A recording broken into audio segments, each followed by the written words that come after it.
معاشرہ اسلامی بنی امیہ کی وجہ سے زمانہ جاہلیت کی رسموں کی طرف چلا گیا تھا، اور حضرت امام محمد باقر علیہ السلام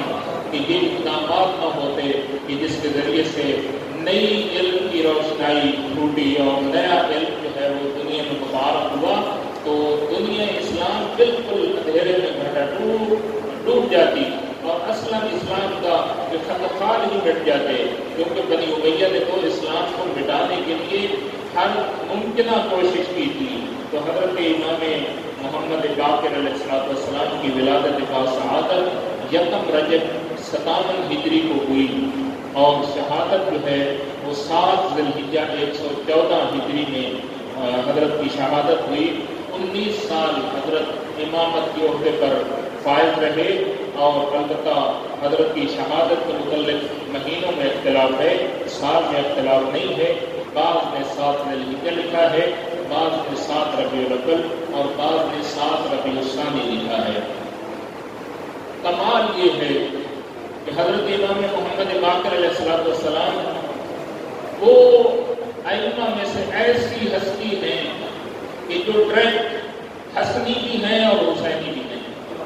کیونکہ باپ کی طرف سے حضرت امام زین العابدین کے فرزند ہیں، دادا کی طرف سے حضرت امام حسین علیہ السلام کے فرزند ہیں، اور حضرت کی جو والدہ مکرمہ ہیں وہ حضرت امام حسن مجتبی کی بیٹی ہیں۔ تو اس حوالے سے حسنی خون کی حضرت کی گردن میں ہے، رگوں میں موجود ہے، حسینی خون کی حضرت کی رگوں میں موجود ہے۔ یہ ایک ایسا موتی نمودار ہوا جو حسن حسین کا نمونہ عمل ہے۔ حسن کا طریقہ سیرت بھی موجود ہے، امام حسین علیہ السلام کا طریقہ اور حسن ان کے اندر موجود ہے۔ حضرت امام جعفر صادق علیہ السلام کی ایک حدیث جو اپنے بابا کے متعلق ارشاد فرماتے ہیں وہ میں آپ کی خدمت میں پیش کرتا ہوں۔ حضرت فرماتے ہیں کہ میں نے اتنی زندگی بھی اپنے والد گرامی کے ساتھ گزاری، میں نے اپنے والد گرامی کو اللہ کے ذکر سے غافل نہیں پایا۔ فرماتے ہیں آپ کو لوگ یہ اپنے حضرت کے ساتھ کھانا کھاتا تھا، وہ یذکر اللہ، کھانا کھاتے ہوئے بھی اللہ کے ذکر میں مشغول ہو چکے۔ یمشی وہو یذکر اللہ، جب راہ پر چلتے تھے کسی مقصد کے لیے جاتے تھے تو چلتے بھی چلے جاتے تھے اور اللہ کے ذکر میں بھی مشغول ہوتے تھے۔ اسی لیے راوی کہتا ہے کہ میں نے ایک دن دیکھا کہ حضرت حج کے لیے تشریف لے گئے، یوں ہی مسجد الحرام میں داخل ہوئے تو بابا سے بلند رونا شروع کر دیا۔ تو راوی کہتا ہے میں نے عرض کی یمنا رسول اللہ، مثلاً دیکھیں یہاں پر جو میں آپ کے سامنے مثال پیش کر سکتا ہوں، اگر مثلاً مسجد کی محراب میں علامہ سید محمد نبی شاہ صاحب کی تشریف لائیں اور اونچی آواز سے رونا شروع کر دیں تو سب لوگ کیا کریں گے؟ ان کی طرف متوجہ ہوں گے نا کہ یہ اتنا بڑا عالم ایسے کیوں گریہ کر رہے ہیں، کیوں رو رہے ہیں؟ تو اس وقت جو صاحبان اگرچہ کے قوم اور کوئی کسی کے علم کا وجود ہی نہیں تھا عالم امت کے سامنے، لیکن ایک بہت بڑی علمی شخصیت مرکزیت جو تھی وہ حضرت امام محمد باقر علیہ السلام کی تھی، اور حضرت کیوں ہی مسجد الحرام کے اندر داخل ہوئے اور خانہ خدا کے اوپر نگاہ پڑی تو بابا سے بلند رونے لگے۔ تو راوی عرض کرتا ہے میں نے عرض کیا یا رسول اللہ، لوگ آپ کو دیکھ رہے ہیں، آپ اپنی حیثیت اپنی مرضیت کا خیال کریں، آپ اس حالت میں کیوں رو رہے ہیں؟ تو حضرت نے جو ارشاد فرمایا، فرماتے ہیں وہی حقا وائل ہو میرے اوپر لعلہ ینظر الیہ برحمت، شاید کہ میرے رونے کی وجہ سے اللہ اپنی رحمت کی نظر میرے اوپر کر دے، فَأَفُوزُ بِهَا، اور میں اس سے کامیاب ہو جاؤں۔ تو یہ لوگوں کا کیا حیثیت ہے کہ لوگ مجھے دیکھیں گے تو میرا کیا بگاڑ لیں گے، یا اس سے میری حیثیت کو کیا فرق پڑے گا؟ اصل تو میری حیثیت بنانے والا وہ وحدہ لا شریک ہے، اور شاید کہ میرے رونے کو وہ قبول کر لے، اور قبول کرنے کے بعد وہ مجھے اپنی نظر رحمت میرے اوپر کر دے اور اس سے میں کامیاب ہو جاؤں۔ تو حضرت جو ہے امام جعفر صادق علیہ السلام ارشاد فرماتے ہیں ہر روز نماز صبح کے بعد ہمیں حکم دیتے تھے کہ جتنے بھی افراد تھے سب کے سب اکٹھے بیٹھ جاتے تھے اور حکم دیتے تھے کہ بیٹھ کر اکٹھے قرآن کی تلاوت کرو۔ ہمارا معمول زندگی یہ تھا، بچوں کو، بیٹیوں کو، بیٹوں کو، سب کو